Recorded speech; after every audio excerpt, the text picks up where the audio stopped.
అన్నం ఉడికిందో లేదో చెప్పడానికి ఒక మెతుకు చాలంటారు. అలానే మనుషులు ఎలాంటి వాళ్ళో తెలుసుకోవడానికి వాళ్ళతో ఒక నిమిషం మాట్లాడితే చాలనే వాళ్ళు. కానీ ఇప్పుడున్న సమాజంలో మనం మనుషుల్ని ఇది అని అంచనా వేయడం చాలా కష్టమైపోతుంది. ఎందుకంటే ఊసరవెల్లి కన్నా ఫాస్ట్గా వాళ్ళ గుణాలు అలవాట్లు అనేది మారుతూ ఉంటాయి అన్నమాట. మన ఫ్యామిలీలో ఉండే వాళ్ళ గురించే మనం మనిషి ఇది మనిషి అది అని మనం అంచనా వేయలేకపోతున్నాము. అలాంటిది బయట వాళ్ళని మనం ఎలా అంచనా వేయగలుగుతాం? వేయలేం కదండి.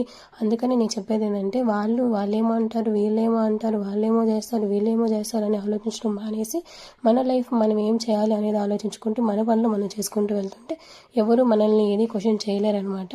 అలానే మీకు ఒక విషయం కూడా చెప్తాను. అందరి దగ్గరనూ మనకి సెల్ఫ్ రెస్పెక్ట్ అనేది ఉండాలి. అది అమ్మా నాన్నల దగ్గర కూడా ఉండాలి. అమ్మా నాన్నల దగ్గర ఎందుకు సెల్ఫ్ రెస్పెక్ట్ ఉండాలి అనేది మీకు డౌట్ రావచ్చు. అది ఎందుకు అనేది నేను నెక్స్ట్ వీడియోలో చెప్తాను. సరేలేండి, నేనైతే మా ఇంట్లో చేపల పులుసు అయితే చేశాను. మీలో ఎంతమందికి చేపల పులుసు అంటే ఇష్టం? లైక్ చేసి కమెంట్ చేసేయండి. అలానే ప్లీజ్ సబ్స్క్రైబ్ చేసుకోండి.